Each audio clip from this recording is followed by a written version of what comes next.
ทางขึ้นสู่วัดพระธาตุดอยสุเทพก็ขอให้ขับรถด้วยความระมัดระวังในการใช้เส้นทางถนนศรีวิชัยขึ้นสู่ดอยสุเทพทั้งขาไปและขากลับนะครับข่าวแรกวันนี้สตจ.เชียงใหม่เตรียมจัดประชุมวิชาการพัฒนางานประจำสู่งานวิจัยร้อยเอกภูริวัฒน์โชคเกิดนายแพทย์สาธารณสุขจังหวัดเชียงใหม่กล่าวกับทีมข่าวของเชียงใหม่ว่าสำนักงานปลัดกระทรวงสาธารณสุขร่วมกับคณะแพทยศาสตร์ศิริราชพยาบาลมหาวิทยาลัยมหิดลสนับสนุนการพัฒนาสู่งานวิจัยระดับประเทศก็มีเครือข่ายทุกภาคส่วนขับเคลื่อนสนับสนุนให้แนวคิดพัฒนางานวิจัยงานประจำสู่งานวิจัยก็เตรียมจัดงานประชุมวิชาการพัฒนางานประจำสู่งานวิจัยประจำปี 2561 ที่จังหวัดเชียงใหม่ระหว่างวันที่ 12 ถึง 14 กันยายน 2561 ที่โรงแรมโลตัสปางสวนแก้วอำเภอเมืองเชียงใหม่จังหวัดเชียงใหม่ก็เป็นการแสดงผลงานประจำสู่งานวิจัยการบรรยายการอภิปรายผู้ทรงคุณวุฒิการจัดนิทรรศการกรมวิชาการเขตสุขภาพและก็การจัดประชุมวิชาการพัฒนางานสู่งานวิจัยก็ปีนี้คาดว่าจะมีบุคลากรทางด้านสาธารณสุขและผู้สนใจกว่า 4,000 คนเข้าร่วมงานรัฐมนตรีช่วยว่าการกระทรวงเกษตรและสหกรณ์ลงพื้นที่เชียงใหม่เมื่อวานนี้เยี่ยมชมกระบวนการผลิตนมพาสเจอร์ไรส์และก็นม UST นะครับนายลักษณ์วจนานวัฒน์รัฐมนตรีช่วยว่าการกระทรวงเกษตรและสหกรณ์พร้อมคณะเยี่ยมชมผลงานสหกรณ์โคนมเชียงใหม่จำกัดอำเภอตาดพีจังหวัดเชียงใหม่สร้างขวัญและให้กำลังใจในการสร้างความเข้มแข็งการรวมกลุ่มเยี่ยมชมกระบวนการผลิตนมพาสเจอร์ไรส์และนม UST ของสหกรณ์โคนมเชียงใหม่จำกัดมีนายรักวจนานวัฒน์รัฐมนตรีช่วยว่าการกระทรวงเกษตรและสหกรณ์กล่าวตอนหนึ่งกับทีมข่าวว่ากระทรวงเกษตรและสหกรณ์นั้นได้ดำเนินการโดยกรมปศุสัตว์ดำเนินการโครงการนมคุณภาพสูงล้านนาก็ดำเนินการภายใต้ยุทธศาสตร์ด้านการพัฒนาคุณภาพชีวิตของเกษตรกรให้สามารถพึ่งพาตนเองได้พัฒนาขีดความสามารถในการผลิตสินค้าเกษตรให้มีคุณภาพมาตรฐานนะครับรัฐมนตรีช่วยว่าการกระทรวงเกษตรก็ลงพื้นที่เมื่อวานนี้ส่วนรถโดยสารประจำทางบขส. 999 กรุงเทพถึงแม่สายพลิกคว่ำตกเหวบริเวณอำเภอ2จังหวัดแพร่เป็นบรรยากาศที่ทีมข่าวได้รายงานจากจังหวัดแพร่เข้ามาเช้านี้ว่าหน่วยงานต่างๆในจังหวัดแพร่เร่งเข้าช่วยเหลือผู้ได้รับบาดเจ็บจากอุบัติเหตุรถโดยสารประจำทางปรับอากาศบขส. 999 กรุงเทพถึงแม่สายประสบอุบัติเหตุพลิกคว่ำตกเหวลึกข้างทางบนทางหลวงหมายเลข 103 บริเวณเขตติดต่ออำเภอ2จังหวัดแพร่กับอำเภองาวจังหวัดลำปางเบื้องต้นมีผู้ได้รับบาดเจ็บ20รายไม่มีผู้เสียชีวิตโดยทีมข่าวคุณชาติชายเข้ามาคุณรัติพรบุญคงจากสวท.แพร่ได้รายงานกันเข้ามาว่าโดยได้รับการชี้แจงจากนายวีระพ่วงผู้ในอำเภอ2จังหวัดแพร่ว่าเวลา 22:41 นาทีของเมื่อคืนวันที่7กันยายนก็คือเมื่อคืนที่ผ่านมาได้เกิดอุบัติเหตุรถโดยสารประจำทางปรับอากาศของบริษัทขนส่งจำกัดสายกรุงเทพถึงแม่สายเลขข้างรถม1ขอ957 1378หมายเลขทะเบียน16 0995 กรุงเทพมหานครนำผู้โดยสารจำนวน33คนออกเดินทางจากอำเภอแม่สายจังหวัดเชียงรายช่วง 17 นาฬิกาได้เสียหลักพลิกคว่ำตกข้างทางเป็นเหวลึกประมาณ15เมตรช่วงหลักกิโลเมตรที่38บนทางหลวงหมายเลข103บริเวณบ้านวังดินหมู่ที่9ตำบลบ้านกลางอำเภอ2จังหวัดแพร่เป็นเขตติดต่อกับอำเภองาวจังหวัดลำปางหลังจากได้รับแจ้งเหตุหน่วยกู้ภัย2รวมใจหน่วยกู้ชีพกู้ภัยองค์การบริหารส่วนตำบลห้วยไม้องค์การบริหารส่วนตำบลบ้านหนุนองค์การบริหารส่วนตำบลเตาปูนและ ทีมกู้ชีพโรงพยาบาล2ได้ร่วมกันลำเลียงผู้บาดเจ็บส่งโรงพยาบาล2โดยผู้ที่ได้รับบาดเจ็บเล็กน้อย12รายแพทย์ให้กลับบ้านได้และมี8รายที่ต้องพักรักษาตัวหรือต้องรอดูอาการที่โรงพยาบาลเรื่องนี้ทางนายวัฒนาสาครหัวหน้าสำนักงานป้องกันและก็บรรเทาสาธารณภัยจังหวัดแพร่กล่าวกับทีมข่าวของจังหวัดแพร่ว่าเส้นทางขึ้นลงเขามีความคดเคี้ยวและค่อนข้างมืดมักมีอุบัติเหตุเกิดขึ้นเป็นประจำจากการตรวจสอบข้อมูลเบื้องต้นคาดว่าอุบัติเหตุครั้งนี้น่าจะมาจากการใช้ความเร็วเกินกำหนดได้ควบคุมตัวพนักงานขับรถเพื่อสอบสวนและทำการตรวจหาแอลกอฮอล์และสารเสพติดในร่างกายโดยขณะเกิดเหตุหน่วยงานต่างๆได้เร่งเข้าช่วยเหลือตามแผนเผชิญเหตุที่ได้มีการฝึกซ้อมไว้และก็ทางบขส.ก็ได้จัดรถคันใหม่รับส่งผู้โดยสารที่เหลือเดินทางเข้ากรุงเทพมหานครเป็นที่เรียบร้อยแล้วในช่วงค่ำคืนที่ผ่านมาผู้ว่าราชการจังหวัดเชียงรายเผยมาตรการป้องกันและลดอุบัติเหตุทางถนนเน้นจำกัดอัตราความเร็วของรถตั้งเป้าอัตราเสียชีวิต24คนต่อประชากร 100,000 คนในปี 2562 ครับวันนี้นายประจน ปัสสกุลผู้ว่าราชการจังหวัดเชียงรายชี้แจงกับทีมข่าวคุณกนกพรเพียรช่างคิดจากสวทเชียงรายตอนหนึ่งว่าก็ได้ร่วมสนทนาในรายการพัฒนาเชียงรายตามนโยบายผู้ว่าออกอากาศทางสถานีวิทยุกระจายเสียงแห่งประเทศไทยจังหวัดเชียงรายสวทเชียงรายทุกเช้าวันเสาร์ 10:10 น.ถึง 11:00 น.คลื่น FM 95.75 เมกะเฮิรตซ์และก็ทางเฟซบุ๊กสวทเชียงรายก็มีสถานีวิทยุกระจายเสียงกรมประมง FM 103.0 เมกะเฮิรตซ์ร่วมรับสัญญาณออกอากาศตลอดช่วงรายการก็มีนายประจน ปัสสกุลกล่าวถึงมาตรการป้องกันและลดอุบัติเหตุทางถนนจังหวัดเชียงรายว่าจากการประชุมคณะกรรมการศูนย์อำนวยความปลอดภัยทางถนนจังหวัดเชียงรายครั้งที่ 2/2561 ในปีนี้เมื่อ4 กันยายนที่ผ่านมาทางจังหวัดเชียงรายรณรงค์ป้องกันและลดอุบัติเหตุทางถนนลดจำนวนผู้บาดเจ็บและผู้เสียชีวิตก็มีมาตรการลดปัจจัยเสี่ยงด้านคนด้านถนนและก็สภาพแวดล้อมนะครับก็มีการพูดถึงยาวทีเดียวในรายละเอียดไม่ว่าจะเป็น4 เส้นทางถนนพหลโยธินถนนสายจ3ผังเมืองรวมเชียงรายถนนสายเด่น5ถึงดงมะดะถนนสายเชียงรายถึงเทิงครับก็มีเน้นไปที่การควบคุมผู้ขับรถนะครับที่จะควบคุมการใช้ยานพาหนะไม่อยู่ในส่วนของการขับไม่อยู่ในความเร็วที่กฎหมายกำหนดนะครับส่วนมหาวิทยาลัยพะเยาร่วมรณรงค์ใช้ถุงผ้าแก้วส่วนตัวลดขยะพลาสติกรักษาสิ่งแวดล้อมแล้วก็ลดภาวะโลกร้อนที่พะเยาก็เช้าวันนี้ผู้ช่วยศาสตราจารย์ดร.ปราณีอยู่สิริรองอธิการบดีฝ่ายกิจการพิเศษพร้อมด้วยเจ้าหน้าที่กองอาคารสถานที่ชมรมทูบีนัมเบอร์วันและก็นิสิตมหาวิทยาลัยพะเยาร่วมกันเดินรณรงค์ใช้ถุงผ้าแทนถุงพลาสติกแล้วก็ใช้แก้วส่วนตัวแทนแก้วพลาสติกก็เชิญชวนบุคลากรนิสิตบริจาคแบ่งปันถุงผ้าที่เหลือใช้เกินความจำเป็นเพื่อนำมาใช้ในโครงการยืมคืนถุงผ้าเพื่อใช้ในมหาวิทยาลัยพะเยาแล้วนะครับก็เป็นการรณรงค์เรื่องนี้เป็นสิ่งที่ดีลดการใช้ถุงพลาสติกใช้ถุงผ้าแทนนะครับก็ถือว่าระดับชาติยังไม่ค่อยตื่นตัวเท่าที่ควรเรื่องของการใช้ถุงผ้าแทนพลาสติกนะครับท่านผู้ฟัง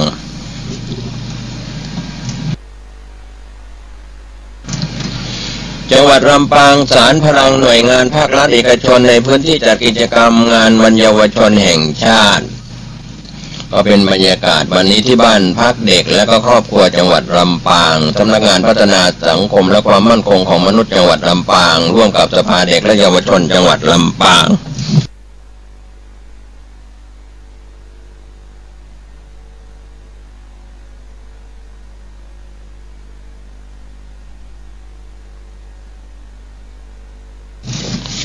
ในพื้นที่ของจังหวัดลำปางนะครับมีภาคีเครือข่าย องค์กรภาครัฐเอกชนภาคประชาสังคมในจังหวัดลำปางร่วมกันจัดกิจกรรมส่งเสริมคุณธรรมจริยธรรมสร้างค่านิยมอันพึงประสงค์ให้กับเด็กและเยาวชนในงานวันเยาวชนแห่งชาติจังหวัดลำปางประจำปีนี้มหกรรมรวมพลเยาวชนคนนครลำปางขึ้นนะครับก็ได้รับเกียรติจากนายทรงพลสวัสดิ์ธรรมผู้ว่าราชการจังหวัดลำปางให้เกียรติเป็นประธานในงาน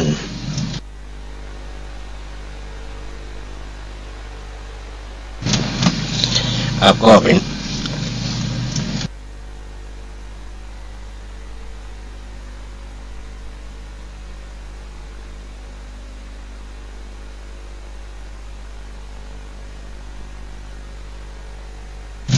ขออภัยครับ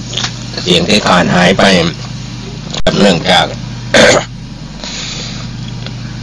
อากาศสภาพในห้องส่งสองนะครับไม่ค่อยสมบูรณ์อากาศร้อนอบอ้าวนะครับก็ทำให้ผู้ดำเนินรายการเสียงเพี้ยนไปนะครับก็มีเสียงไอเข้ามาก็ขอบคุณนะครับบ้านพักเด็กและก็ครอบครัวจังหวัดลำปางจัดงานวันเยาวชนแห่งชาติจังหวัดลำปางนะครับ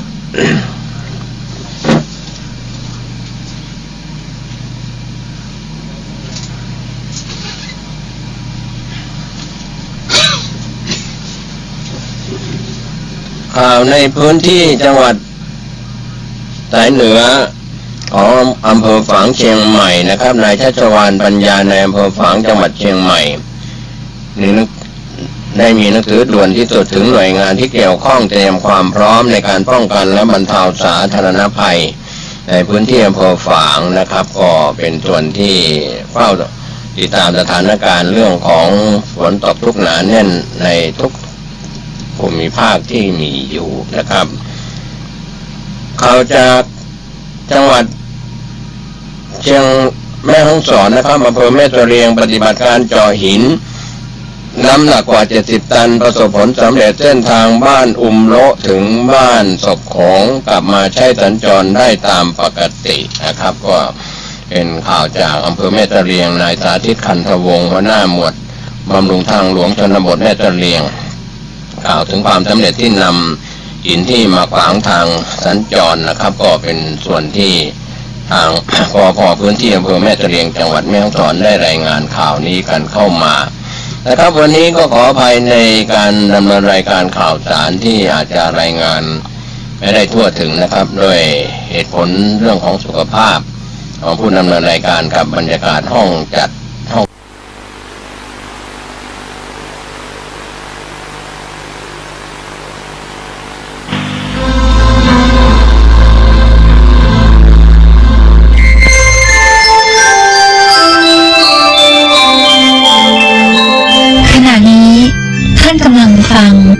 สถานีวิทยุกระจายเสียงคลื่นเพื่อการศึกษาพระพุทธศาสนาและวัฒนธรรมระบบ FM 104.5 เมกะเฮิรตซ์ออกอากาศณวัดฝายหิน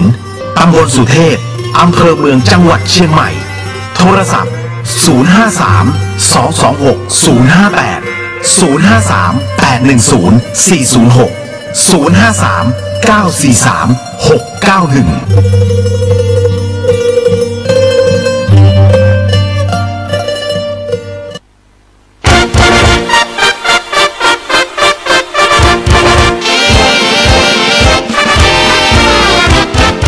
เกียรติตำรวจของไทยเกียรติเหนื่อยทหารมั่นคงตามสตรงมีสันติราษฎร์นั้นถึงตัวจะตายก็ช่างมันไม่เคยคำนึงถึงชีวันเราพยันเราร้ายเพื่อประชาเกียรติตำรวจของไทยเกียรติเหนื่อยทหารมั่นคงตามสตรงมีสันติราษฎร์นั้นถึงตัวจะตายก็ช่างมันไม่เคยคำนึงชีวันเรา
ำรวจไทย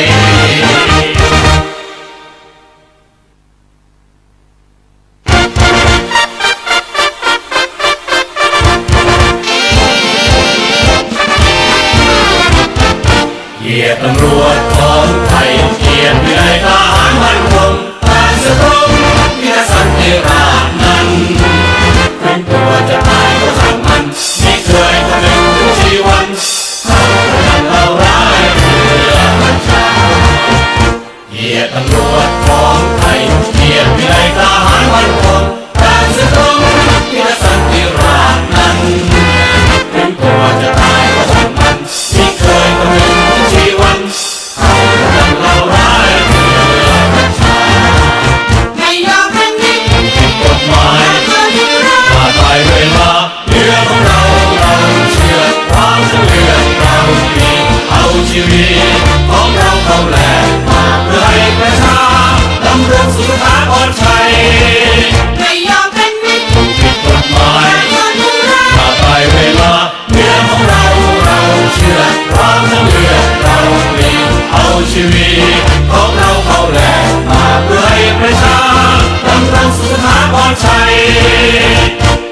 เกิดมาแล้วต้องตายชาติชายเอาไว้ลายตำรวจไทยช่วยประชาไม่ว่าหนใดเป็นมิตรด้วยดวงจิตสดใสเราอยู่ในประชาอุ่นใจทั่วกันปราบภัยและปกป้องให้เกียรติเขาเราปราบปรามเสริมความสุขสันต์เด็กที่กันกล้านั้นเราฝึกกายาทุกวันเพียงกว่าเล็กนั้นตำรวจไทยชาติชายเอาไว้ลายตำรวจไทยช่วยประชาไม่ว่าวันไหนเป็นมิตรด้วยดวงจิตสดใสเราอยู่ในประชาอุ่นใจทั่วกันปราบภัยและขอทานให้เกียรติเขาเราปราบปรามเสริมความสุขสันต์เด็กที่แกร่งกล้านั้นเราฝึกกายาทุกวันแข็งกว่าเล็กนั้นตำรวจไทย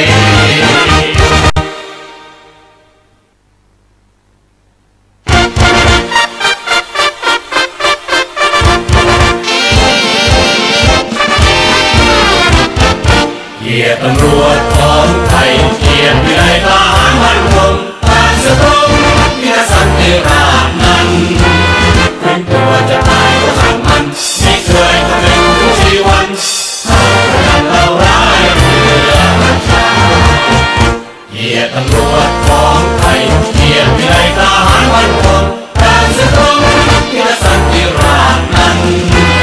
ถึงตัวจะตายก็ช่างมันไม่เคยคำนึงถึงชีวันเขาทำเราร้ายเพื่อประชาไม่ยอมเป็นนิดผิดกฎหมายมาตายเวลาเรือของเราเชื่อความเลือดเรามีเอาชีวิตของเราเข้าแลกมาเพื่อให้ประชาดำรงสุขาปลอดภัยไม่ยอมเป็นนิดผิดกฎหมายมาตายเวลาเรือของเราเชื่อความเลือดเรามีเอาชีวิตของเราเข้าแลกมาเพื่อให้ประชาดำรงสุขาปลอดภัยเกิดมาแล้วต้องตายชาติชายเอาไว้ลายตำรวจไทยช่วยประชาไม่ว่าหนใดเป็นมิตรด้วยดวงจิตสดใสเราอยู่ในประชาอุ่นใจทั่วกันปราบภัยและปกป้องให้เกียรติเขาเราปราบปรามเสริมความสุขสันต์เด็กที่กันกล้านั้นเราฝึกกายาทุกวันเพียงกว่าเล็กนั้นตำรวจไทยชาติชายเอาไว้ลายตำรวจไทยช่วยประชาไม่ว่าวันไหนเป็นมิตรด้วยดวงจิตสดใสเรา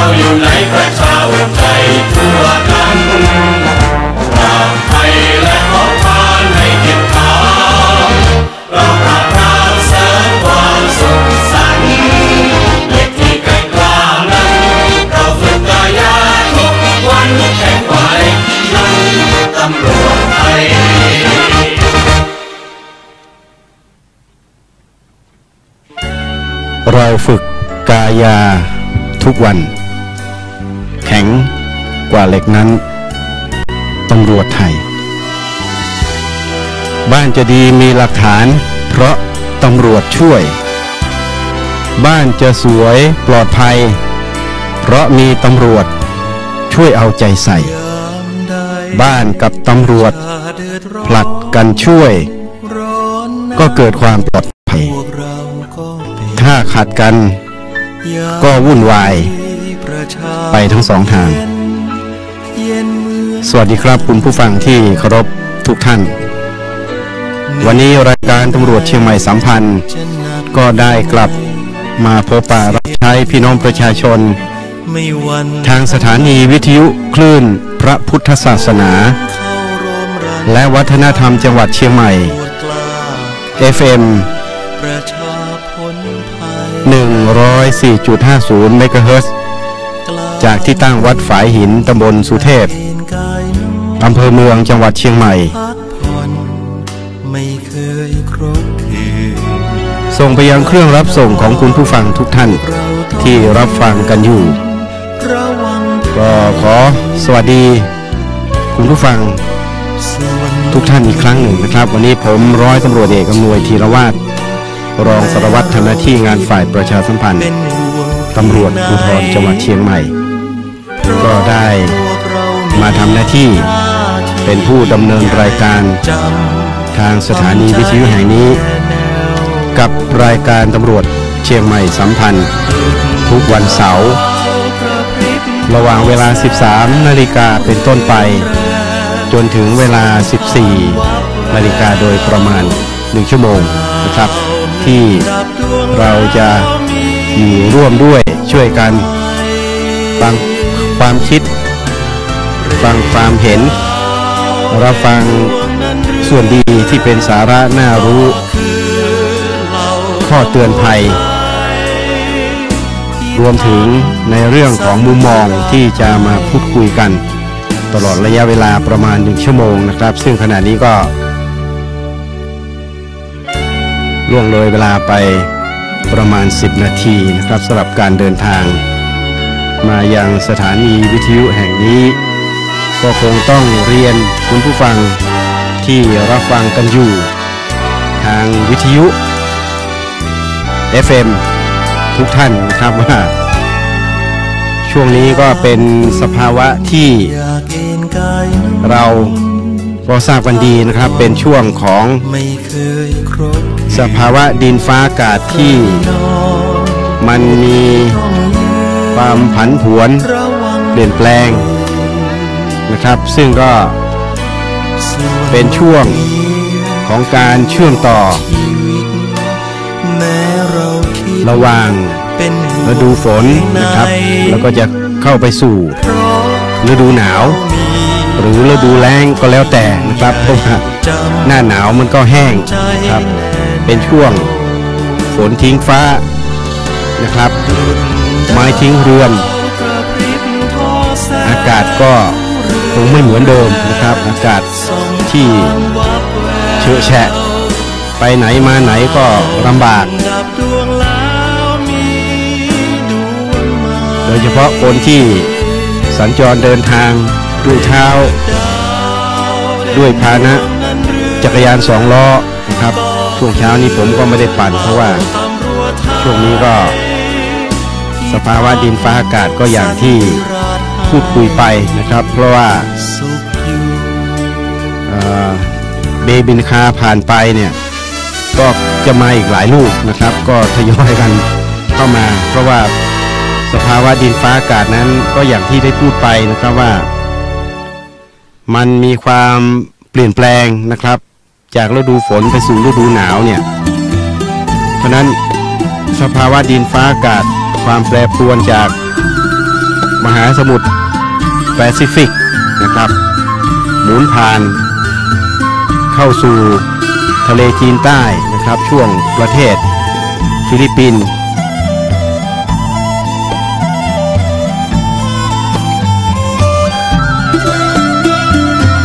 จากมหาสมุทรแปซิฟิกนะครับ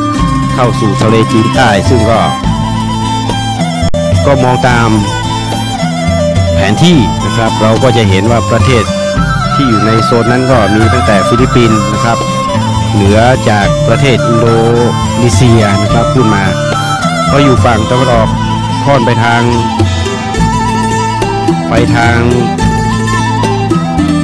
โซนเหนือนะครับแต่ก็ไม่ถึงญี่ปุ่นนะครับไม่ถึงเกาหลีย่านนี้จะมีมรสุมเข้ามาเป็นระยะนะครับซึ่งก็มีประกาศจากกรมอุตุนิยมวิทยานะครับตั้งแต่วันนี้นะครับวันเสาร์ที่8เป็นต้นไป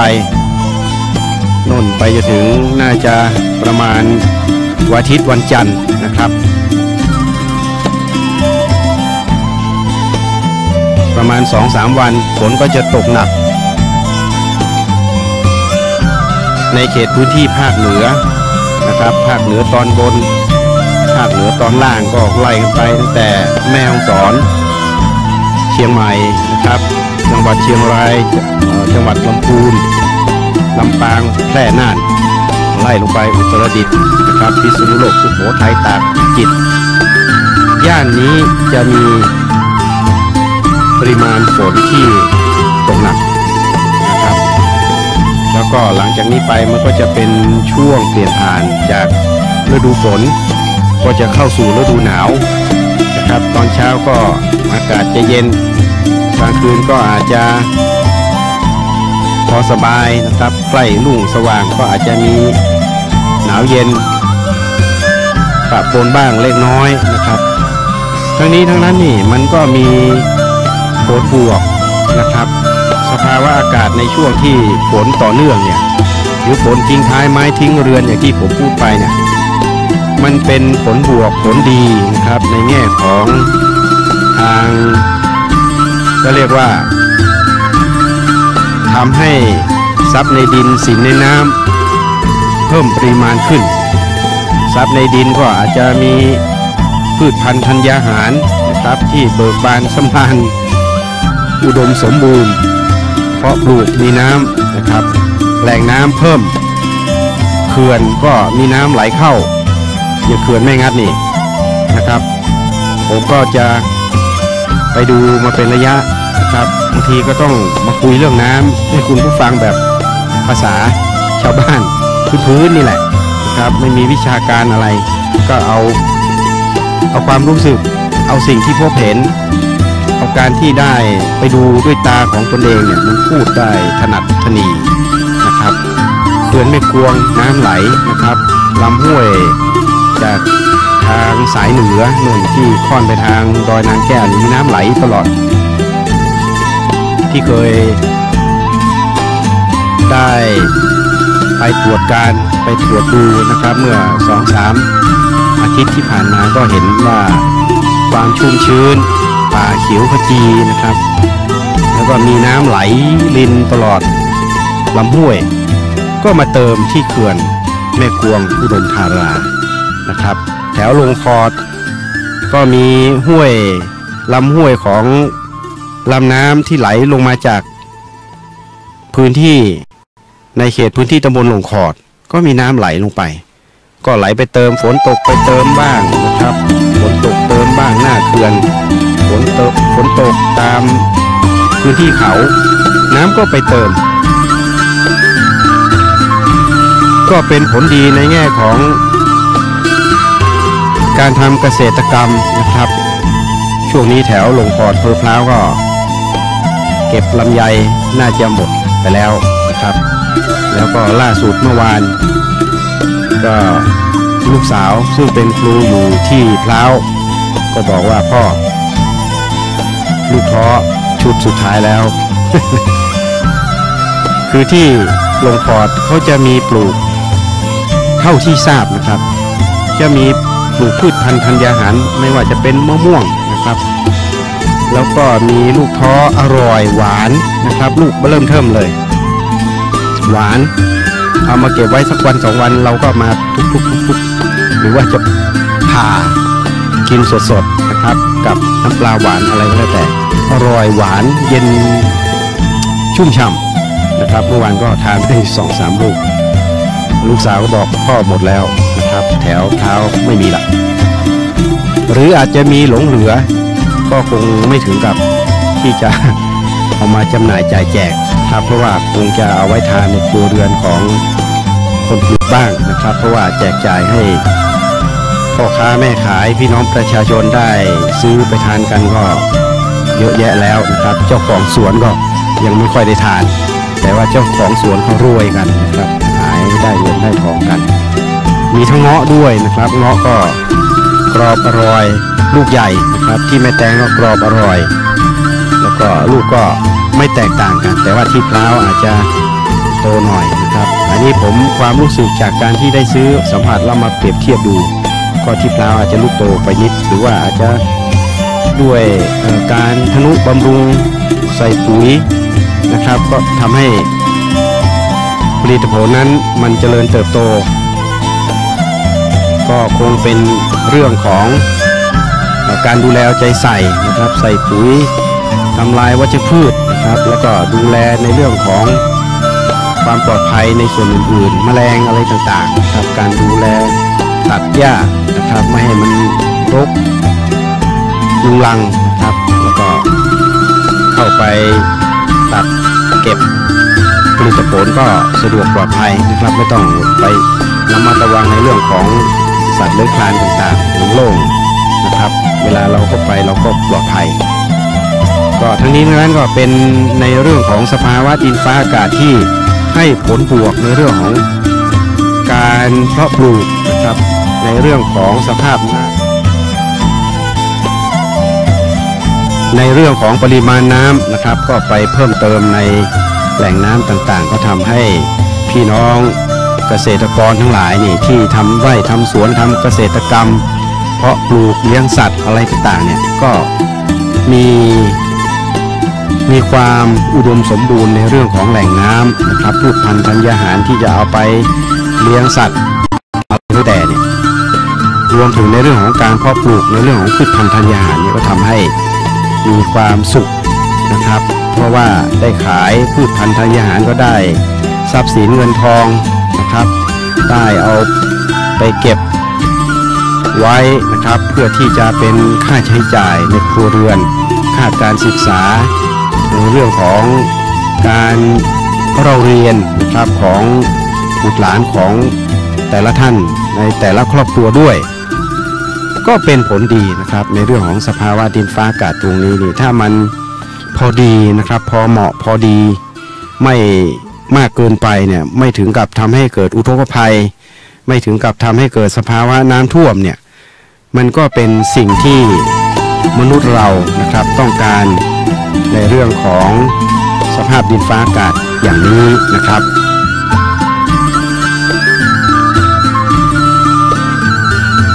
เพราะฉะนั้นนะครับในเรื่องของสภาวะดินฟ้าอากาศจึงเป็นเรื่องที่เราต้องให้ความสำคัญดูแลรักษาปลูกปลานะครับต้องขอใครด้วยปลูกป่านะครับรักษาธรรมชาติหวงแหนธรรมชาติไว้เพื่อให้ลูกหลานของเรานั้นได้ใช้ประโยชน์นะครับได้เชยชมได้ใช้ประโยชน์เชยชมก็เป็นในเรื่องของแหล่งท่องเที่ยวครับไปท่องเที่ยวดูธรรมชาติดูต้นน้ำลำธารก็มีความสุขครับได้รักษาไว้เพื่อที่จะได้มีการนำนะครับนำทรัพยากรธรรมชาตินำน้ำมาใช้ในการเพาะปลูกแล้วก็ในขณะเดียวกันในการเดินทางนั้นเราก็ต้องระมัดระวังในเรื่องของภัยธรรมชาติด้วยนะครับในการเดินทางไปตามที่ต่างๆนะครับก็อย่างที่ได้พูดไปว่าในช่วง8ถึงวันที่10กันยายน2561ก็จะมีฝนตกลงมาในบางจังหวัดนะครับที่มีฝนตกหนัก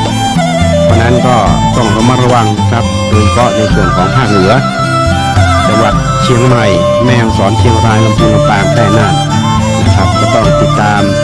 ในเรื่องของดินฟ้าอากาศข่าวอากาศกันอย่างใกล้ชิดนะครับแล้วก็ต้องดูแลในเรื่องของสุขภาพร่างกายด้วยนะครับผมก็ดูแลแต่ก็อาการก็ยังไม่เต็มที่นะครับ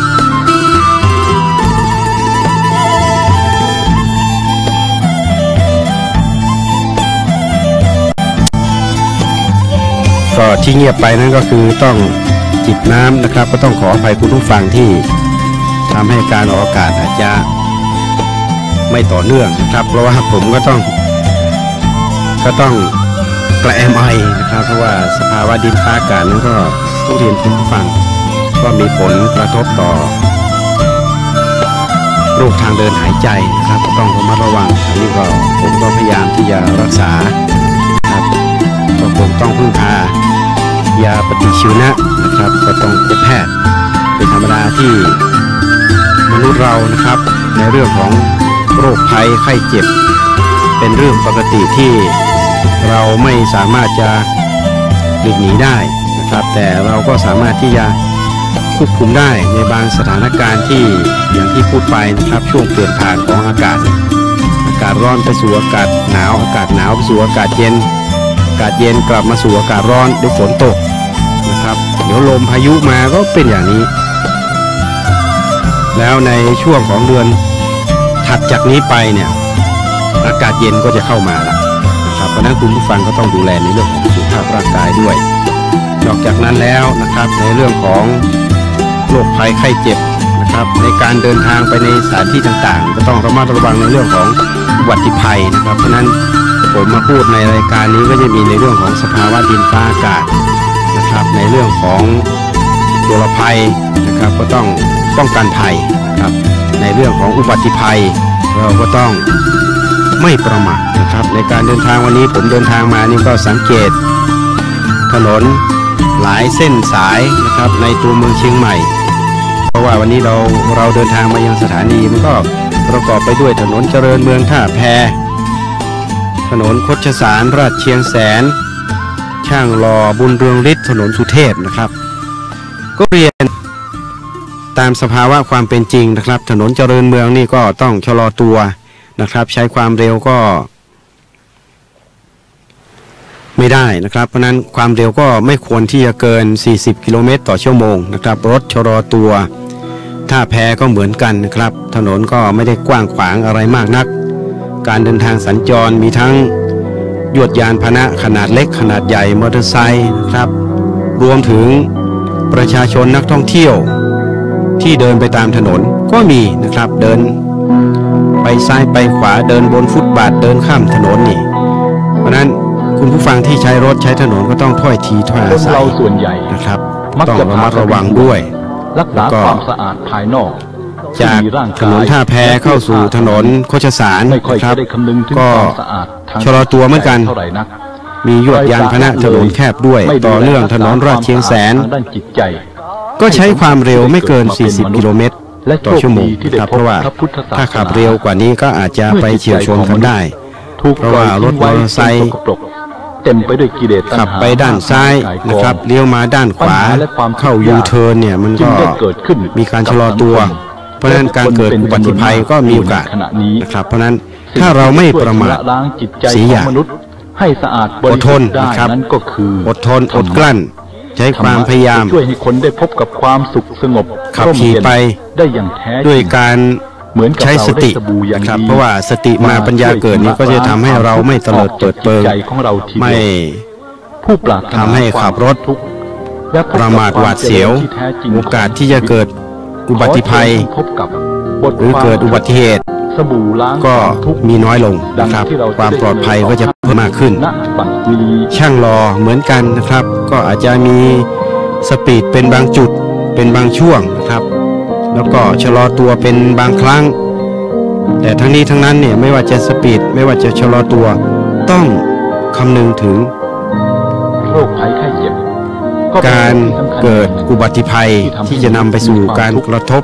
ในทางพระพุทธศาสนากระทั่งนะครับแล้วเกิดความเสียหายที่มีการยวดยานพาหนะเพราะนั้นก็เกิดจากจะประการคือขับเร็วขับช้าเกิดจากกรรมขับอย่างไรนะครับสิ่งสำคัญก็คือการมีสติหรือในอดีตเคารพก่อนกฎกติกานะครับก็คือกฎจราจรใช้ความเร็วที่เหมาะสมคือความไม่ขับความร้อนประมาทนะครับไม่ขับหวาดเสียวในขณะเดียวกันอุปกรณ์โรคอะไรเกิดจากสองท้าย ก็ตัดสินลงไปไม่ถนัดก็คือกระจกก็ใช้นะครับต้องใช้กระจกบางคนนี่มัวแต่คนป่วยโดยอุบัติเหตุฟังเพลงนะครับมองแต่ด้านหน้าไม่ดูกระจกซ้ายไม่ดูกระจกขวากลายเป็นคนพิการอย่างใดอย่างหนึ่งไม่ดูกระจกหลังนะครับอย่างนี้มันก็อาจจะทำให้เกิดโรคบางอย่างอุบัติเหตุได้แล้วรักษาไม่หายเพราะนั้นในการเดินทางไปไหนก็ตามก็ควรที่จะใช้อุปกรณ์ที่เขามีให้นะครับเป็นอุปกรณ์ส่วนควบเราเชื่อคำสอนของตัวรถให้เป็นประโยชน์ว่าพระพุทธเจ้าพระองค์ก็สัญญาณไฟสัญญาณแตรนะครับก็ควรจะต้องตามความเป็นจริงยิ่งกว่าใช้ด้วยนะครับไม่ใช่ว่าขับไปขับมานี่ไม่ต้องไปนั่งกลุ้มใจเป็น10-20 โลไม่เคยใช้แตรเลยนะครับเพราะว่าการใช้แตรก็เป็นการกดเตือนคนอื่นเขาไม่เพื่อที่จะได้บอกไปยังผู้ที่ขับรถอยู่ด้านหน้าด้านซ้ายด้านขวาก็ตามนะครับเขาจะได้นานๆจึงจะเจ็บเสียครั้งหนึ่งระมัดระวังนะครับเพราะมีสัญญาณแจ้งเตือนมาครับเช่นไฟอย่างนี้กระพริบซ้ายกระพริบขวากับคนอื่นหรือไฟกระพริบหน้าก็ตามนี่มันเป็นการส่งสัญญาณเตือนว่าเราต้องระมัดระวังครับหรือขอทางอะไรก็แล้วแต่ก็ต้องใช้ให้เหมาะสมด้วยในการใช้ไฟขอทางนะครับไม่ใช่เปิดไปตลอดนะครับเพราะว่าการขอทางก็ต้องดูว่าขอทางเพื่อเหตุอะไรรถเสียหรือเปล่านะครับไม่ใช่ขับตรงแล้วเปิดขอทางนี่อาจจะทำให้คนสับสนว่าคุณจะไปทางด้านซ้ายหรือด้านขวาหรือเปล่านะครับเพราะนั้นก็ต้องใช้ให้เหมาะกับกาลและเทศะและสถานการณ์ด้วยนะครับไม่ใช่ใช้พร่ำเพรื่อนะครับจอดขอทางก็ต้องจอดจริงๆนะครับแล้วก็ชิดขอบทางรถเสียอะไรก็แล้วแต่อย่างใดอย่างหนึ่งในขณะเดียวกันก็เป็นอกุศลควรจะรีบแก้ไขปัญหานะครับอาจจะต้องใช้รถยกรถชักลากก็ว่ากันไปนะครับอันนี้ก็เป็นเรื่องของมารยาทในการ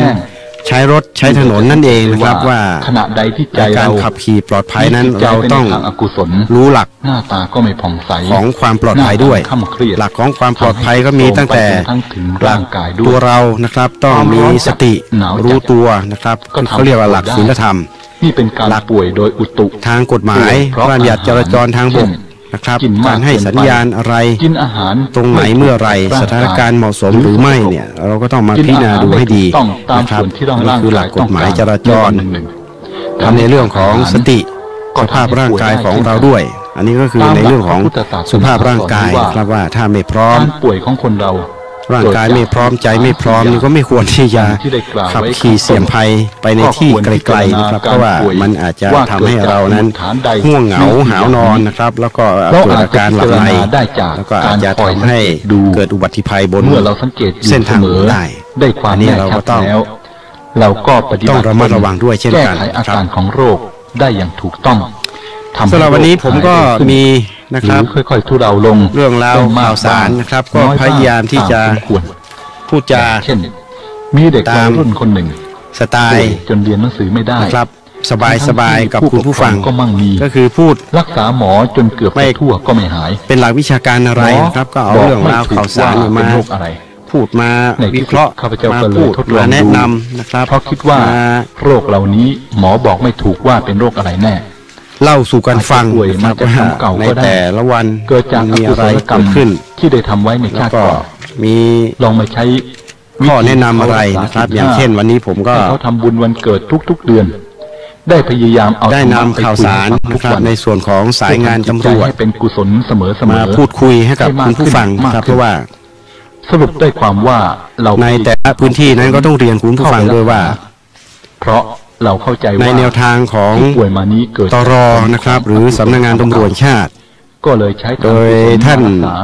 เพราะว่าพลตำรวจเอกจากทิพย์ชัยจินดานะครับที่ได้มีการในเมื่อหมดหวังแล้วก็เลยประชุมรู้สึกว่าได้ผลมากมีข้อสั่งการไปยังหน่วยงานในสังกัดตรนะครับซึ่งก็ประกอบไปด้วยกองบัญชาการต่างๆครับกองบัญชาการ1 ถึง 9ตำรวจตระเวนชายแดนเขาป่วยหนักมากแล้วก็หน่วยงานที่เทียบเท่ากองบัญชาการต่างๆก็มีการประชุมบริหารถึงแม้เขาจะเรียกว่าประชุมสปก.นะครับติดไปในชาติหน้าบ้างก็คือการประชุมศูนย์ปฏิบัติการของสายงานตำรวจนั่นเองครับซึ่งก็จะได้ไปเกิดในที่ดีอย่างนี้พอจะลงความเห็นมีการประชุมในระดับผู้นำหน่วยนะครับในระดับกองบัญชาการทุก ในทุกสัปดาห์ครับอาจจะมีการนัดหมายเป็นบางอาทิตย์ก็อาจจะเป็นวันพุธพฤหัสนะครับหรือวันจันทร์วันศุกร์ก็แล้วแต่ทางตร.เขาจะมีข้อราชการเร่งด่วนนะครับเพราะนั้นก็มีการมอบหมายไปยังหน่วยงานในสังกัดต่างๆนะครับรวมถึงในเรื่องของการมอบหมายให้ฝ่ายที่มีหน้าที่นะครับในการที่จะไปตรวจติดตามการปฏิบัติงานไปตรวจติดตามตามนโยบายนะครับที่ได้มีมอบหมายสั่งการเช่นงานอำนวยการนะครับงานปราบปรามรักษาศีลฟังธรรมงานความมั่นคงนะครับหรือในเรื่องของการตรวจสอบจะคุ้มกันไม่ให้อกุศลความประพฤติเก่าระเบียบวินัยของข้าราชการตำรวจนะครับและป้องกันในแต่ละกองบัญชาการเขาก็จะมีการมอบหมายสั่งงานลงไปนะครับเพราะฉะนั้นในแต่ละกองบัญชาการเขาจะมีฝ่ายงานนะครับที่มีรองผู้บัญชาการเนี่ยที่ได้รับมอบหมายในหน้าที่ต่างๆนะครับอย่างเช่นในเรื่องของความมั่นคงก็จะมีรองผู้บัญชาการหนึ่งท่านในส่วนของงานป้องกันปราบปรามนะครับหรือแหล่งอบายมุขหรือยาเสพติดเนี่ยก็จะมีรองผู้บัญชาการหรืออีกหนึ่งท่านนะครับที่มีความเชี่ยวชาญผ่านงานมาตั้งแต่ระดับล่างไปขึ้นสู่ตำแหน่งที่สูงขึ้นจนถึงระดับส่งความรู้สึกนึกคิดที่ไม่ดีกองบัญชาการเข้าไปยึดอยู่ในจิตใจจะเข้ามาควบคุมดูแลสั่งงานกำกับดูแลในเรื่องของงานต่างๆเก็บเอามานึกมาเทียบเคียงกับในเรื่องของงานเจเลก็จะมีตนก็เป็นระดับเขาบ้างคนบางคนเป็นระดับรองผู้บัญชาการนะครับก็คือเทียบเท่าตั้งแต่สบ.10นะครับสบ.10หรือระดับสบ.9นะครับที่จะลงไปสบ.ก็คือสัญญาบัตรนั่นเองนะครับในลำดับที่9ลำดับที่10ถ้าลำดับที่11ก็คือตำแหน่งผู้บัญชาการตำรวจชาตินั่นเองนะครับเพราะนั้นเขาที่มีตั้งแต่สบ.1เป็นต้นไปนะครับสบ.1ก็ระดับรองสารวัตรนะครับอย่างผมตำแหน่งรองสารวัตรก็สบ.1ก็อยู่ระดับล่างๆเป็นเชือกไม่ใช่งูคนป่วยมาจากเหล่าไหนอะไรก็แล้วแต่นะครับจะมาจากการเป็นอย่างนี้เกิดมาจากเลื่อนไหลจะมาจากการสอบคอยกลัวไปสายนบรมนบรบนบคือนิติศาสตร์บัณฑิตนะครับรบก็รัฐศาสตร์หรือจะมาจากสถาบันโรงเรียนในร้อยตำรวจนะครับก็ถ้าอยู่ในระดับรองสารวัตรก็เทียบเท่าสบ.1นั่นเองครับในความไม่สบายก็เป็นสัญญาบัตร1พยายามอย่าให้ใจเพราะฉะนั้นก็เขาได้มีการมอบหมายนะครับและต้องมีความรองผู้จัดการตำรวจชาติมีฝ่ายงานเจรตำรวจแห่งชาติฝ่ายเจรทั่วไปนะครับที่ได้รับมอบหมายจากผู้ชาระดับตร.เขาจะลงมาตรวจสอบเป็นลำดับนะครับแล้วก็ลำดับตำรวจภูธรภาคนะครับตำรวจภูธรภาค5ก็โดยการมอบหมายของท่านพลตำรวจโทภูลทรัพย์ประเสริฐศักดิ์นะครับก็จะมีการมอบหมายในส่วนของสายงานต่างๆที่ได้เรียนคุณผู้ฟังไปมีความรอบรู้ในสิ่งต่างๆโดยถูกสายใครสายมันก็จะไปตรวจสอบติดตามนะครับและในส่วนของในเรื่องของเสื่อมยศเป็นของเล็กน้อยการแต่ปัญญาเสื่อมติดตามในเรื่องของงานต่างๆก็จะมีในเรื่องของงานลองคิดดูอย่างที่ได้พูดไปนะครับงานฝ่ายบริการก็ตรวจติดตามระดับกองบังคับการกลัวอย่างนี้งานปราบปรามด้วยนะครับแล้วก็ในเรื่องของงานในเรื่องของความมั่นคงในเรื่องของอบายมุขแหล่งเสพติดนะครับซึ่งทั้งหมดทั้งมวลเนี่ยก็จะมีการสั่งการมอบหมายมีการฝึกอบรมนะครับมีการให้ความรู้นำข้าราชการตำรวจเข้ารับการฝึกอบรมนะครับในโครงการต่างๆเช่นโครงการครูแดนะครับโครงการครูแดก็เป็นโครงการที่ดีนะครับที่ลงไปใกล้ชิดสัมผัสกับบุตรหลานของคุณผู้ฟังนะครับโครงการครูความชั่วของตนเองหน้าเสาธง5 นาทีก็เป็นอีกโครงการหนึ่งที่นึกคิดไปในทางดีแม้จะเป็นเพียง5 นาทีนะครับและเมื่อมีความแต่ก็เป็นโครงการที่เข้าไปใกล้ชิดก็ต้องรู้ให้ถูกติดขอบเรียกว่าเตือนตัวเองสถานศึกษาหรือนะครับสถานศึกษาเช่นโรงเรียนพระพุทธเจ้าท่านในพื้นที่จงเตือนตนที่คุณผู้ฟังมีภูมิลำเนาอยู่นะครับเพราะนั้นโครงการครู หน้าเสาธง5 นาทีก็เป็นอีกโครงการหนึ่งแม้จะ5 นาทีนะครับแต่ก็มีทุกวันนะครับหรือว่าอาจจะแล้วแต่ว่ากำลังของสถานีตำรวจเขามีเวลาในช่วงไหนเขาก็จะจัดเข้าไปแต่ส่วนมากก็จะเน้นในช่วงเช้านะครับเพื่อที่จะได้ให้ข้าราชการตำรวจที่มีความรู้มีประสบการณ์มีความชำนาญในแต่ละเรื่องนะครับเช่นในเรื่องของเราก็รู้สึกตัวว่าก ฎหมายนะครับก็อาจจะนำกฎหมายเบื้องต้นกฎหมายจราจรนะครับในเรื่องของพระราชบัญญัติยาเสพติดใจอยู่อย่างนี้เป็นต้นนะครับก็จะไปเล่าสู่กันฟังไปแนะนำไปฝึกนะครับหน้าเสาธงซึ่งก็ได้รับความร่วมมือนะครับจากสถานศึกษาหลายแห่งในพื้นที่จังหวัดเชียงใหม่ที่มีโครงการครูหน้าเสาธง5 นาทีนะครับกินของแสลงทางใจที่เข้มแข็งเยือกเย็นก็ครูหน้าเสาธงก็เป็นครูตำรวจนะครับครูแดนะครับครูแดก็เป็นครูตำรวจที่เข้าไปรักษาทางใจให้ความรู้ให้กับบุตรหลานของคุณผู้ฟังในสถานศึกษานะครับในระดับประถมศึกษาตามสถานศึกษาต่างๆซึ่งเขาก็จะมีพื้นที่เป้าหมายนะครับพื้นที่ที่มีความเสี่ยงนะครับเช่นมีอยู่ตามพื้นที่แนวชายแดนนะครับมีความเสี่ยงในเรื่องของสารเสพติดต่างๆหรือรวมทั้งสถาบันการศึกษานะครับที่มีความต้องการที่จะให้ครูตำรวจแดนะครับเข้าไปให้ความรู้ในการเรียนการสอนนะครับเขาก็จะมีการประสานงานกันนะครับในระดับสถานศึกษาไปได้ทุกทางส่วนครูหน้าเสาธง5 นาทีก็เช่นกันนะครับแล้วแต่พื้นที่เป้าหมายนะครับมีความเสี่ยงอะไรนะครับนอกจากนั้นในเรื่องของการให้ความรู้ทุกสิ่งทุกอย่างให้กับสถานศึกษานะครับที่เป็นในระดับอุดมศึกษาในระดับมหาวิทยาลัยนะครับก็จะเป็นไม่ใช่เช่นนั้นอีกยอมรับก็จริงโครงการหนึ่งนะครับเป็นอีกโครงการหนึ่งที่ทางสถานีตำรวจในพื้นที่นะครับที่จะได้เข้าไปให้ความรู้นะครับให้ความรู้ให้ข้อแนะนำนะครับให้กับนักศึกษานะครับในเรื่องของยาเสพติดในเรื่องของความเสี่ยงในเรื่องของการจัดโซนนะครับการจัดโซนพื้นที่เพื่อให้เกิดความปลอดภัยนะครับเขาเรียกว่าแคมปัสเซฟตี้โซนนะครับแคมปัสเซฟตี้โซนคือการจัดระเบียบสังคมรอบสถานศึกษาเพื่อให้เป็นพื้นที่ปลอดภัยถ้ามีพลังจิตนะครับนอกจากนั้นแล้วก็อาจจะต้องมีการขอความร่วมมือนะครับไปยังผู้ประกอบการในเรื่องของการตั้งสถานประกอบการต่างๆเช่นอาจจะมีขายเครื่องดื่มนะครับที่มีแอลกอฮอล์นี่นะครับก็คงจะต้องขอความร่วมมือในเรื่องของการจัดสถานที่เนี่ยให้มันเหมาะสมนะครับไม่ใช่ว่าอยู่ใกล้โรงเรียนอยู่ใกล้วัดอยู่ใกล้มหาวิทยาลัยนะครับ20-30 เมตรอย่างนี้เป็นต้นอย่างนี้ก็คงไม่ได้นะครับเพราะว่ามันมีการสั่งการลงมาแล้วนะครับในส่วน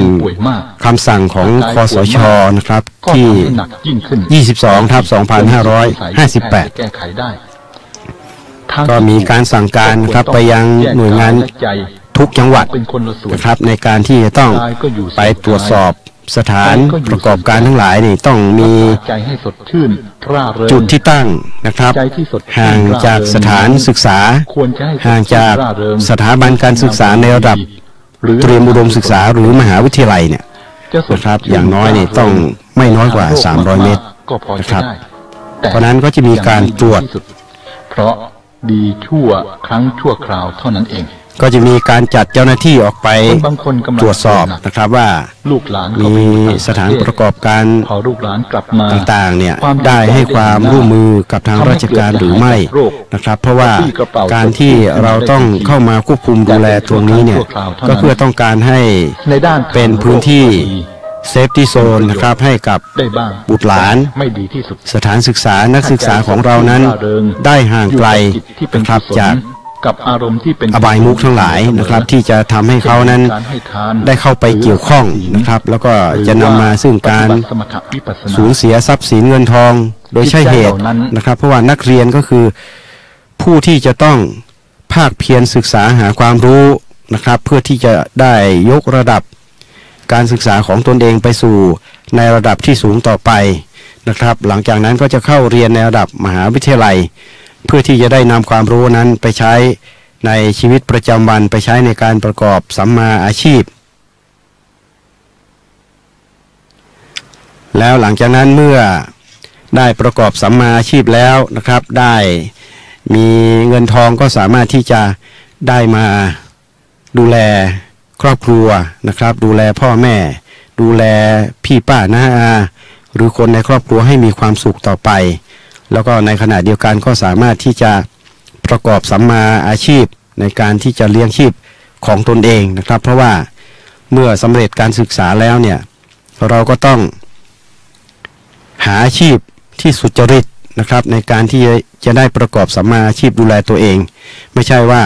ให้พ่อแม่นะครับมาเลี้ยงดูไปตลอดชีวิตก็คงจะไม่ถูกต้องนะครับเพราะว่าพ่อแม่ก็ได้เลี้ยงดูเรามานะครับจนเติบใหญ่ให้ความรู้ให้ชีวิตให้การสนับสนุนในเรื่องของการศึกษานะครับเมื่อเราเติบใหญ่มาเราควรจะได้แสวงหาสิ่งที่ดีให้กับชีวิตแล้วก็จะต้องแสดงความมีความกตัญญูกตเวทิตาต่อพ่อแม่นะครับมีความกตัญญูรู้คุณต่อครูบาอาจารย์ที่ได้ประสิทธิ์ประสาทวิชาความรู้ให้เราได้เรียนจนสำเร็จมีหน้าที่การงานนะครับเพราะนั้นสิ่งนี้ก็คือสิ่งที่แสดงออกถึงความเป็นอัตลักษณ์ของความดีงามที่คนไทยเรา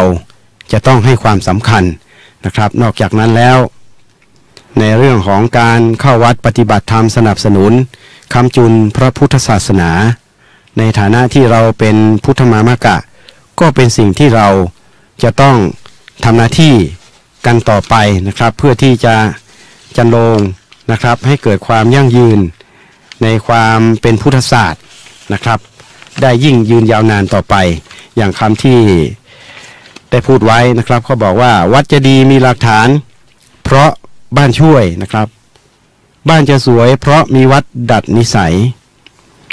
บ้านกับวัดผลัดกันช่วยก็อวยชัยนะครับถ้าขัดกันก็บรรลัยไปทั้งสองทางนะครับเพราะนั้นก็ทั้งวัดนะครับก็ต้องช่วยกันทั้งสถานศึกษาก็ต้องดูแลในเรื่องของความปลอดภัยนะครับก็ต้องบอกต่อไปยังครอบครัวทุกท่าน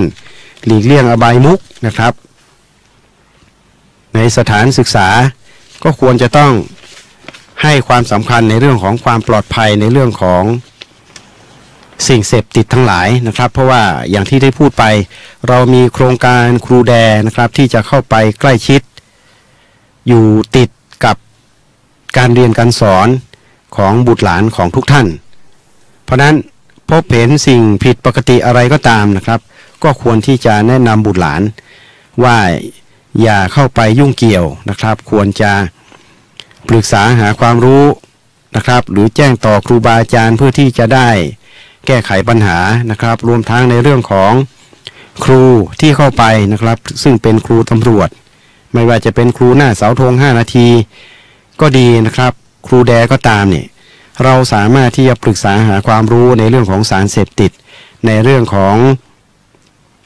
การป้องกันอาชญากรรมก็ดีนะครับในเรื่องของการเรียนรู้ในเรื่องของข้อกฎหมายที่พี่น้องประชาชนนะครับรวมทั้งบุตรหลานของทุกท่านควรจะได้รับทราบอย่างเช่นกฎจราจรนี่นะครับก็มีกฎหมายใหม่ๆออกมาเยอะแยะนะครับเพราะนั้นการที่มีเจ้าที่ตำรวจเข้าไปยังสถานศึกษาของทุกท่านนั้นถือว่าเป็นโอกาสที่ดีนะครับนอกจากนั้นแล้วก็คงต้องฝากเรียนนะครับไปยังครูบาอาจารย์ด้วยว่าในสถานศึกษาของท่านนอกจากจะมีการเรียนการสอนนะครับ จะมีการเรียนการสอนตามตารางการสอนที่ได้กำหนดไว้อย่างชัดเจนก็ดีนะครับเราสามารถที่จะเพิ่มวิชาความรู้พิเศษนะครับในช่วงเวลาที่เราสามารถที่จะบริหารจัดการเวลาได้อย่างเช่นผมยกตัวอย่างในเรื่องของครูหน้าเสาธง5 นาทีนะครับทางสถานศึกษาอาจจะขอให้เป็น1 ชั่วโมงนะครับเพื่อความรู้ที่ดีให้กับบุตรหลานอาจจะเป็นในเรื่องของกฎหมายจราจรนะครับกฎหมายอาญากฎหมายเบื้องต้นนะครับกฎหมายด้านการคมนาคมนะครับพรบคมนาคมในเรื่องของการสื่อสารนะครับหรืออาจจะเป็นในเรื่องของกฎหมายที่เกี่ยวข้องกับพระราชบัญญัติเขาเรียกว่าพระราชบัญญัติดอกไม้เพลิงนะครับเอาดอกไม้ไฟนะครับต้องขออภัยด้วยพระราชบัญญัติดอกไม้ไฟนะครับเพราะว่าในช่วงของเทศกาลลอยกระทงนี่ก็จะมีบุตรหลานของเรานี่ชอบจุดประทัดจุดดอกไม้ไฟนะครับเพราะนั้นการที่จะทำให้เกิดความรู้ความปลอดภัยในเรื่องของกฎหมายดอกไม้ไฟก็เป็นสิ่งที่ควรรู้ได้นะครับเพราะว่าจะมีประโยชน์ในเรื่องของความปลอดภัยนะครับในเรื่องของการมีไว้ครอบครองนะครับในสิ่งซึ่งเป็นสารตั้งต้นอะไรต่างๆเนี่ยมันผิดกฎหมายหรือเปล่าเนี่ยนะครับทางเจ้าหน้าที่เนี่ยเขาก็จะให้ความรู้นะครับเพราะว่าสถานีตำรวจเนี่ยเขาจะมีพนักงานสอบสวนอยู่นะครับเพราะนั้นก็อยู่ที่สถานศึกษาว่าต้องการให้ทางเจ้าหน้าที่เนี่ยไปให้ความรู้ในเรื่องอะไรนะครับเพราะว่าทุกวันนี้เราก็ทราบว่ามันมีโครงการเยอะแยะนะครับในส่วนของเจ้าหน้าที่ของบ้านเมืองนะครับไม่ว่าจะเป็นในเรื่องของผู้ว่าพบปะกับประชาชนนะครับโครงการอำเภอเคลื่อนที่นะครับผมก็เชื่อว่าต่อไปก็อาจจะมีโครงการสถานีตำรวจเคลื่อนที่นะครับที่จะมีการจัดเวลาที่เหมาะสมแล้วออกไปพบปะพี่น้องประชาชนนะครับซึ่งก็ผมก็ทราบว่ามีหลายสถานีนะครับที่เคยจัดไปอย่างเช่นทางสถานีตำรวจภูพิงนี่ก็เคยมีนะครับผมทราบจากข่าวสารที่ได้สัมผัสมานะครับเพราะว่าสถานีตำรวจภูพิงนั้นก็อยู่ในเขตของมหาวิทยาลัยนะครับมีมหาวิทยาลัยที่อยู่ในเขตความรับผิดชอบด้วยเขาก็จะเข้าไปนะครับให้บริการในเรื่องของการปรึกษาในเรื่องของข้อกฎหมายต่างๆนะครับเพราะว่ากฎหมายก็มีเยอะแยะแล้วแต่ว่าสถานศึกษานั้นต้องการเรียนรู้ในเรื่องกฎหมายอะไรเพราะว่าในสถานีตำรวจนั้นเราก็มีพนักงานสอบสวนนะครับซึ่งผ่านการเรียนในเรื่องของนิติศาสตร์นะครับเพราะนั้นก็จะเป็นศาสตร์ในเรื่องของกฎหมายในเรื่องของนิติเนี่ยเยอะแยะมากมายไม่ว่าจะเป็นเรื่องแพ่งเรื่องอาญากฎหมายระหว่างประเทศนะครับรวมถึงในเรื่องของกฎหมายมหาชนนะครับแล้วก็กฎหมายอื่นที่เกี่ยวข้องอย่างที่ได้พูดไปเนี่ยพระราชบัญญัติยาเสพติดให้โทษพระราชบัญญัติดอกไม้ไฟนะครับ2499หรือเปล่ายังไงผมอาจจะพูดผิดก็ต้องขออภัยด้วย2490เนี่ยถ้าจำไม่ผิดพระราชบัญญัติดอกไม้ไฟนะครับซึ่งก็อีกไม่กี่เดือนเนี่ยก็จะเข้าสู่เทศกาลลอยกระทงแล้วนะครับเพราะนั้นการศึกษาในเรื่องของกฎหมายต่างๆเหล่านี้ก็เป็นประโยชน์ต่อบุตรหลานของเราเองนะครับว่าดอกไม้ไฟนั้นอะไรที่มันอันตรายนะครับเช่นประทัดยักษ์อย่างนี้เนี่ยนะครับมีไว้ในครอบครองผิดกฎหมายหรือเปล่าเนี่ยนะครับก็ต้องบอกได้ว่าแน่นอนที่สุดประทัดยักษ์ก็เป็นวัตถุระเบิดนะครับพูดได้เลยว่าเป็นวัตถุระเบิดเพราะมีแรงอัดมีดินที่ส่งเสียงดังนะครับแล้วก็สามารถที่จะทำให้เกิดการระเบิดทำให้เนื้อฉีกขาดมีนิ้วขาดกันมาแล้วนะครับในหลายปีที่ผ่านมานะครับนิ้วขาดโอ้โหเห็นแล้วหวาดเสียวนะครับเพราะนั้นประทัดยักษ์มันก็คือวัตถุระเบิดนี่เองนะครับเพราะนั้นก็คงต้องฝากเตือนคุณผู้ฟังทุกท่านว่าประทัดยักษ์ไม่ควรที่จะให้เด็กนะครับมาจุดเล่นนะครับแล้วก็ผิดกฎหมายด้วยมีการจับกุมนะครับมีการกวดขันจับกุมทุกปี ในช่วงของเทศกาลลอยกระทงนะครับเพราะนั้นก็ฝากเตือนไปด้วยคุณผู้ฟังทุกท่านที่รับฟังกันอยู่ทางสถานีวิทยุ FM แห่งนี้ 104.50 เมกะเฮิรตซ์นะครับซึ่งรายการตำรวจเชียงใหม่สัมพันธ์ก็จะพูดกันภาษาเรียบง่ายนะครับเอาเรื่องราวที่สัมผัสกันมานะครับเรื่องยาเสพติดเรื่องอุบัติภัยเรื่องสภาวะดินฟ้าอากาศแล้วก็เรื่องของสุขภาพร่างกายนะครับที่จะมากับฤดูฝนเนี่ยก็กำลังจะจากไปนะครับแล้วก็ความหนาวเย็นก็จะมาเยือนนะครับเพราะว่าฝนก็จะทิ้งท้ายนะครับไม้ก็จะทิ้งเรือนนะครับความหนาวเย็นก็จะมาเยือนนะครับเมื่อความหนาวเย็นมาเยือนเนี่ยในเรื่องของโรคภัยไข้เจ็บก็จะติดตามมานะครับเพราะนั้นการสร้างความอบอุ่นให้ร่างกายนะครับการทานอาหารที่เป็นประโยชน์เป็นอาหารที่ครบสารอาหารครบ5หมู่นะครับไม่ว่าจะเป็นข้าวคาร์โบไฮเดรตไขมันเกลือแร่นะครับโปรตีนไขมันสิ่งต่างๆเหล่านี้นั้นเป็นอาหารเสริมที่ทำให้เรานั้นมีคุณค่าร่างกายของเรานั้นได้รับสิ่งที่มีคุณค่าเข้าไปนะครับก็จะทำให้เรานั้นมีเขาเรียกว่ามีภูมิคุ้มกันนะครับที่จะป้องกันรักษาโรคต่างๆทำให้เรานั้นมีร่างกายที่แข็งแรงนะครับถึงแม้ว่าอาจจะเสียงอาจจะแปลงๆไปบ้างนะครับผมก็ดูแลอยู่นะครับก็ปั่นจักรยานเพื่อสุขภาพนะครับบริหารร่างกายโยกซ้ายปลายขวาขยับโน่นขยับนี่นะครับแล้วก็สูดลมหายใจให้ยาวๆอย่างน้อยก็ทำให้เรานั้นได้รับออกซิเจนเข้าไปในปอดได้มากขึ้นนะครับแล้วก็เป็นการออกกำลัง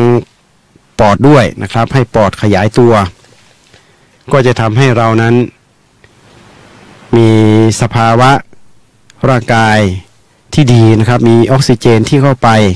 แล้วออกซิเจนก็เป็นส่วนหนึ่งนะครับที่ผมก็รับทราบมานะครับว่ามันมีส่วนที่จะไปทำให้สภาวะภายในของเราที่อาจจะมีโรค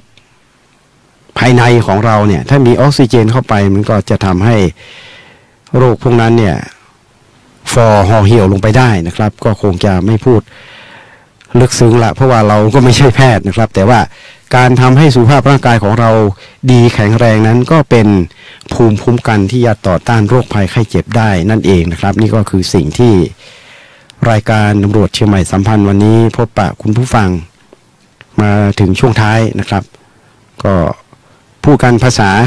สบายสไตล์ของผมเองนะครับวันนี้ก็เสียงก็ยังไม่เข้าที่เข้าทางนะครับแต่ว่าก็ดูแลกันอยู่แต่ว่าดูแลกันไปมันก็เจอสภาวะอากาศมันก็จะเป็นอย่างนี้นะครับแต่ว่าจะพยายามนะครับที่จะทานยารักษาความอบอุ่นให้ร่างกายแล้วก็มีเวลาก็คงจะต้องไปพบแพทย์อีกสักครั้งหนึ่งนะครับเพื่อที่จะได้ให้เขาตรวจวินิจฉัยดูนะครับแล้วก็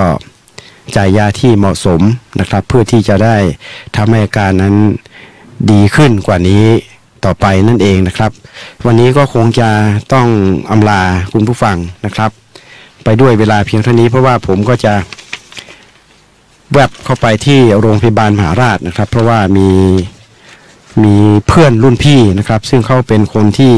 มีจิตสาธารณะที่สูงมากนะครับก็ประสบอุบัติเหตุแล้วก็ทราบว่ารักษาตัวอยู่ที่โรงพยาบาลมหาราชก็จะไปเยี่ยมให้กำลังใจเขาหน่อยนะครับทิ้งท้ายก่อนจากกันนะครับคุณผู้ฟังอดทนให้ดังก้อนหินติดดินให้ดังต้นหญ้าใจกว้างให้ดังท้องฟ้ามุ่งทำความดีไม่มีท้อดังสายทานวันนี้รายการตำรวจเชียงใหม่สัมพันธ์ผมร้อยตำรวจเอกอำนวยธีรวาทรองสารวัตรงานฝ่ายประชาสัมพันธ์ตำรวจภูธรจังหวัดเชียงใหม่ขอบคุณสำหรับการติดตามนะครับโชคดีขอให้มีความสุขในวันหยุดสำหรับวันนี้สวัสดีครับ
เหนือ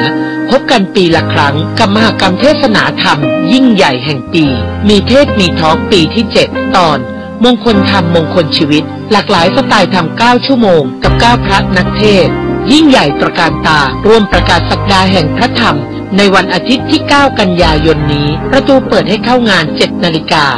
ณเซ็นทรัลแอร์พอร์ตชมฟรี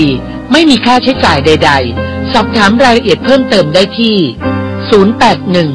081-421-4692สวัสดีค่ะท่านผู้ฟังทุกท่านนะคะขอต้อนรับทุกท่านเข้าสู่รายการพิเศษของเรานะคะมีเทศมีทอล์กค่ะดิฉันอนุมาเกษตรพืชผลนะคะเป็นประธานคณะกรรมการจัดงานมหกรรมเทศนาธรรมมีเทศมีทอล์กปีที่7นะคะซึ่งในปีนี้เราจะจัดขึ้นในวันอาทิตย์ที่9กันยายนที่เชียงใหม่ฮอลล์ศูนย์การค้าเซ็นทรัลพลาซ่าเชียงใหม่แอร์พอร์ตนะคะแล้วก็อยากจะเชิญชวนนะคะพ่อแม่พี่น้องชาวจังหวัดเชียงใหม่ชาวลำพูนชาวภาคเหนือมาร่วมกันฟังธรรมะดีๆนะคะแล้วก็สำหรับในวันนี้นะคะรายการวิทยุของเราก็ได้รับเมตตาอย่างยิ่งจากพระเดชพระคุณเจ้าพระราชธรรมนิเทศหรือว่าเจ้าคุณพยอมกัลยาโนจากวัดสวนแก้วนนทบุรีมาสนทนาธรรมค่ะไปรับฟังกันได้เลยค่ะเราได้รับเมตตาอย่างยิ่งค่ะจากท่านพระราชธรรมนิเทศนะคะเจ้าคุณพยอมกัลยาโนจากวัดสวนแก้วค่ะกราบนมัสการเจ้าค่ะเจริญพรค่ะอยากจะเรียนถามนะท่านเจ้าคุณในส่วนของสังคมไทยในปัจจุบันนี้เราจะได้ยินข่าวหลายเรื่องทีเดียวอย่างเช่นเรื่องของคนมีเงินมีชื่อเสียงแต่กระทำผิดศีลง่ายๆก็คือเรื่องการฆ่าสัตว์ไปล่าสัตว์ทำนองนี้นะหลายคนบอกเป็นเรื่องใหญ่หลายคนบอกว่าไม่เท่าไหร่นะมองประโยชน์เขาทำเพื่อส่วนรวมทำให้เศรษฐกิจประเทศชาติเจริญก้าวหน้าก็มีตรงนี้หลวงพ่ออยากให้หลักคิดอย่างไรเจ้าคะคือประชาชนเนี่ยตอนนี้ต้องถือหลักว่าเรามีคำสอนที่ว่าต้องเดินทางออกจากทุกข์ไม่ใช่เดินทางเข้าป่าไปล่าสัตว์นั่นมันเดินทางหาทุกข์แต่นี้การมีชีวิตอยู่ที่ดีที่สุดในสังคมปัจจุบันเนี่ยมันต้องมีหลัก2 ข้อที่พระเจ้าวางไว้ใน8 ข้อนะหาชอบใช้ชอบไอ้นี่เข้าไปแล้วหาก็ดีหรือหาบารมีหาแล้วมันมีก็ดีก็ใช้ไม่ได้ถ้าหาแล้วมันมีบารมีอย่างที่เขาไปหาหลักธรรมอะไรที่ปฏิบัติเพื่อออกจากทุกข์เนี่ยไอ้อย่างนั้นน่ะดีเป็นบารมีแต่ถ้าไปหาล่าชีวิตเขามันเป็นปาณาติบาตเป็นการผิดศีลข้อที่1มันก็สร้างแน่นอนที่สมมติว่าไปยิงสัตว์ป่าที่มันอยู่ในอุทยานแห่งชาติเป็นมรดกโลกพูดง่ายๆสังคมก็กระเทือนระดับโลกเหมือนกันพูดง่ายๆคนยิงเสือตายแต่คนยิงเนี่ยเป็นเสือลำบากเลยทุกวันนี้ป่ะเจ้าค่ะอันนี้เป็นแง่คิดนะคะในการจะคิดจะทำสิ่งใดขณะเดียวกันก็มีข่าวเกี่ยวกับเรื่องของการโฆษณาชวนเชื่อต่างๆพ่อผมได้ยินนะคะว่ามีการผลิตครีมอาหารเสริมต่างๆออกมาบางตัวเนี่ยทำให้ผู้บริโภคถึงขั้นเสียชีวิตเหมือนกันนะอย่างเช่นยาลดความอ้วนต่างๆก็เลยถามถึงจรรยาบรรณหรือความรับผิดชอบต่อคนในสังคมด้วยกันนะคะหลวงพ่อคิดเห็นอย่างไรในเรื่องนี้เจ้าค่ะอันนี้มันเป็นการผิดหลักข้อหาชั่วไม่ใช่หาชอบหาแล้วคนอื่นเดือดร้อนถึงตายเพียงว่าตัวเองอยากได้ร่ำได้รวยคือคนอย่างนี้ในพระไตรปิฎกมีเปรียบเทียบอะไรไว้ดีเช่นยกตัวอย่างคนหาชั่วเนี่ยนึกว่าโกงเงินเขาหลอกเขา